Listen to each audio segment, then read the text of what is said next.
Suicide Squad episode 4.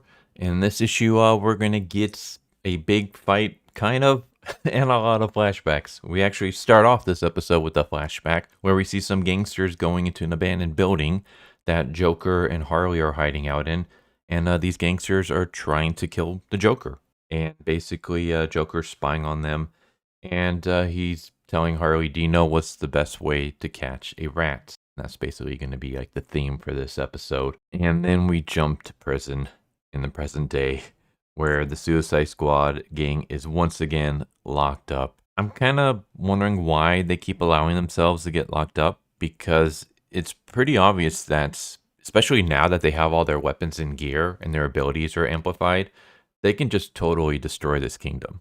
There's no reason for them to constantly allow themselves to be locked up. It's really weird that they keep doing that. But we get Princess Fione. I keep wanting to say Fiona, not just because of Shrek, but I actually had a dog who sadly passed away a couple years ago, whose name was Fiona. So every time I hear the name Fione, I keep wanting to say Fiona. So if I say that throughout this video, that's why. But she arrives and basically starts talking to the Suicide Squad. Deadshot asks her, like, "Hey, why are we back in jail again? We did what you asked. Can you talk to your queen and get us out of here? Like, how long are we going to be in this situation?" Because they only have like 12 hours left before the bomb goes off. And Princess Fiona apologizes and says that she'll, see how long it'll take for them to get out. Harley notices that she keeps looking at her and calls her out on that. And the princess doesn't say anything. And then Harley just calls her a loser, basically, in a sense. Not those exact words, but she pretty much says how she's gutless, how she never stands up for herself, and she's nothing but a coward. That's when we get another flashback where we see the princess as a child, and she's hanging out with the peasants in the village. And there's a human, there's her, there's an elf, and there's the beastkin, which confused me at first because I was like, wait a second, weren't they fighting the beastkin in the last episode? But that actually gets explained later on in this episode. So yeah, Fiona just kind of wants to see how life is amongst the peasants, I guess. These are her friends. The human boy basically is complaining about how prices on food and bread and water and all that stuff is skyrocketing, how his brother is sick and he doesn't have enough money to be paying for food and for medicine, because he's nothing but a chimney sweeper, but there's no more chimneys for him to sweep, really. So yeah, things are not going good for these people, and they basically just want the war to end.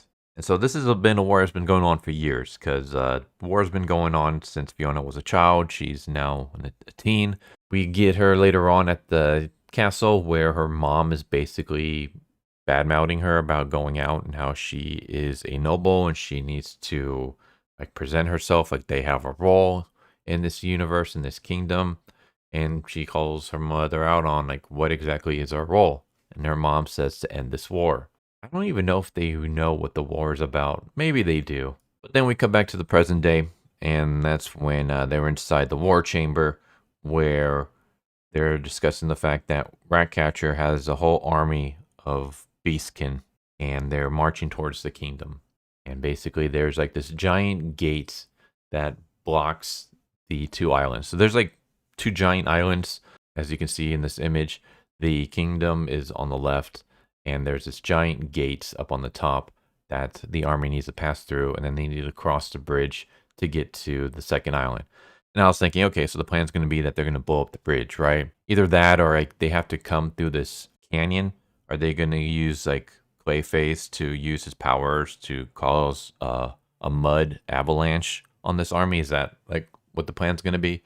No, it's actually something a lot more simpler. Yeah, basically they find out, okay, well, they have this giant army that's going to take over this gate unless they do something to stop it, because we don't have enough soldiers. And so the Suicide Squad basically discusses, well, Rick Flag tries to convince the queen, like, hey, we helped you last time. Why are we still in prison? If we help you this time, will you actually let us go, or are you going to lie again? And he also asks about the war. And basically, they explain that this war has been going on for years and years, that the Beastkin and the elves were once on the human side, but then something happened and they betrayed them. And all I can think of is the humans are evil, aren't they? Like that's where this is going. It's been super obvious that the twist is going to be that the humans are evil. Like you haven't shown the humans being betrayed as good whatsoever. The nicest person, I guess, could be Princess Fione, but she's a coward. I mean, Harley was right in that. She doesn't stand up for her own morals. She never speaks out for herself or for her people. She wants to help her people, but she like refuses to stand up to her mother. She even allows the other nobles to basically like talk over her and insult her and stuff, which is kind of stupid to do because you know the queen's going to die eventually and the princess is going to be the new queen. Maybe you should be like buttering up to the princess and not being antagonistic towards her. Like that's just not going to be good for your future. But yeah, like she's the pretty much the best person on the human side, and she's nothing but a coward. The hero is he's a hero, but he's completely worthless. The queen is just a see you next Tuesday. The rest of the nobles are just fat, hedonistic, narcissistic people. There's like nobody good on the human side. And the fact that now you have the elves and the beastkin joining up with the goblins and ogres and orcs and stuff like that make me think that, oh, okay, so you guys did something evil, didn't you? Like you betrayed your allies in some way to make them switch to the other side. I'm sure that's going to come out at some point. But Harley basically says that, my pudding is so smart, there's a way to catch a rat. And she doesn't explain what that is right now, but she will explain later on. So basically, the Suicide Squad are given another chance to fight for their freedom, which, again, I bring up, doesn't make any sense. Even now, when we see the Suicide Squad, their hands are shackled in like wooden boards, and it's like they're not even using the magical handcuffs. These are literally just wooden boards. You can easily break free of them, especially now with your amplified power, especially now that you have your suits and your weapons and armor and all that stuff. Why are you allowing yourself to be bossed around by this kingdom? You can go free yourself at any time. See, this is the part that doesn't really make much sense to me because these aren't heroes. This is the Suicide Squad. They're a bunch of criminals that are forced to work together on missions, otherwise they'll die. The only thing that's forcing them to work with these humans are what? Their freedom, but there's nothing stopping you from being free. In fact, I would think that they would want to get away from this kingdom as soon as possible so that they can get to the gate so that they can restart their timer, seeing as they only have 12 hours left. So yeah, this whole point doesn't make much sense to me. I wish that it was like addressed in some way. The easiest thing to do would just be having them put in magical handcuffs, like we saw them in earlier. Then it's like, oh, okay, so they can't use their powers to get away. Maybe in between missions, they have their armor and weapons and stuff taken from them. That would also kind of give credence to why they have to force to work with the humans. Because before, it made sense because, again, their powers are kind of locked up. And then they were like, okay, we'll work with the humans. We just do one mission. We'll be free. And we also get all our gear back. What's stopping them from leaving now? They have all their gear back. There's nothing stopping them or their abilities. I don't know. I'm just kind of ragging on this, but it's really bothering me. Maybe one of you guys can answer that for me, like, or give me opinions on why you think they're still working for the kingdom at this point. So Harley basically says, "Hey, we have an army that we can use. Like you say that you can't spare men. Well, we have extra men." And then that's when we cut to the gates where we have the human soldiers, and a bunch of orcs show up in handcuffs. And these are the orcs that Harley befriended in previous episodes. So yeah, the orcs are kind of given the same thing as the Suicide Squad. They're like, hey, if you do this mission for us and you fight the Beastkin in this battle for us, then you'll be free. And so the orcs are like, all right, sweet, we'll do that. So the Suicide Squad just kind of does their own thing. They just kind of chill out and party and stuff. Meanwhile, the human hero, Cecil, is kind of like getting upset. Like, why aren't you guys doing anything? Like, why are you just taking this so casually? This is going to be a huge battle. Shouldn't you be like worried and stuff? Meanwhile, Clayface goes out and he creates these barricades. It's supposed to be barricades, but it looks really, really weak. It's just kind of a bunch of like lumps of clay, like here and there, just spread throughout the valley. But these are supposed to be like a barricade, and I don't know, whatever. I mean, they do mention that it is kind of like a slapstick job. Like they had to just be really quick about this. But yeah. Also, you'll notice that throughout this, Deadshot is missing, and there's a reason for that. So eventually, Ratcatcher shows up. He sees the barricade. For some reason, he decides, oh, well, we weren't expecting this. Let me power up my men. So I guess seeing mounds of clay kind of worries Ratcatcher to the point where he powers up his beastkin with his amulet. And then once they're powered up, he's like completely cocky once again. But this was all a plan. They wanted Ratcatcher to come out in front and use his staff to power up the beastkin, because as soon as he does that, Deadshot, who's chilling up on the castle wall with a sniper rifle, shoots at the crystal and breaks it. And he's like, well, all right, job done, battle won. And the reason for that is because Ratcatcher's ability is that he can control rats. The only reason why he can control the beastkin here is because of this crystal. Crystal amplifies his powers. But now that it's gone, not only the beastkin no longer powered up, but they now are no longer being controlled by Ratcatcher.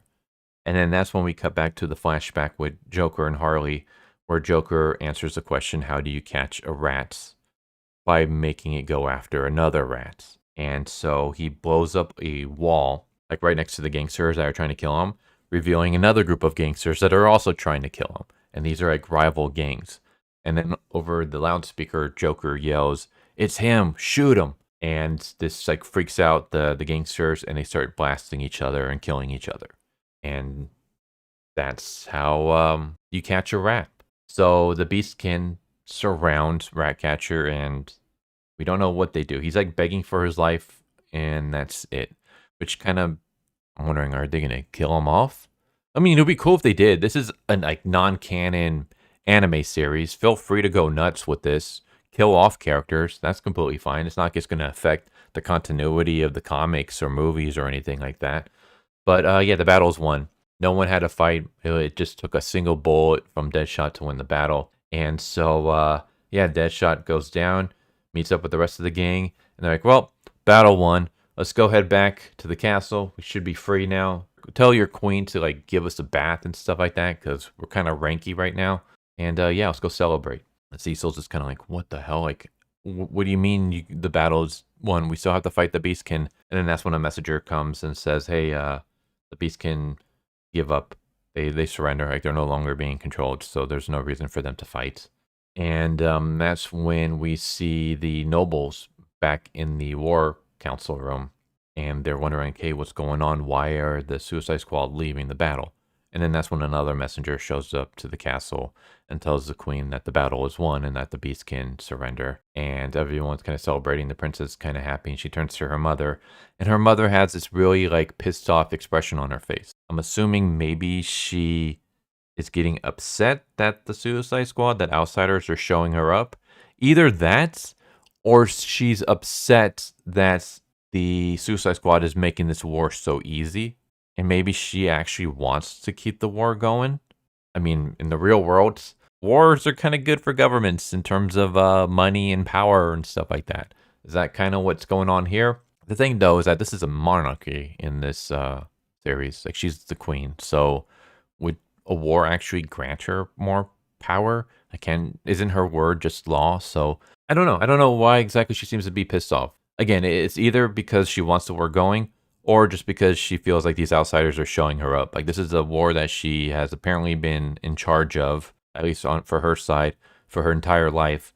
And these people are making like more headway than she has ever done. That could just be it. But that's the end. That's how the episode ends. So yeah, I thought this was a good episode. I've been enjoying this series. It's kind of funny because I see some stuff pop up on Twitter and things like that, where people are like, how come no one's talking about this series? Well, I mean, I am, but I am a small channel, so... Some other replies were like, oh, because the series is mid or something like that. I'm like, really?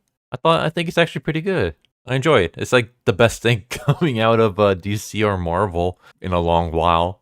Yeah, I've been enjoying it. I mean, in compared to like other anime out there, I mean, there's a lot of great other anime series out there. Like, this doesn't compete in that regard.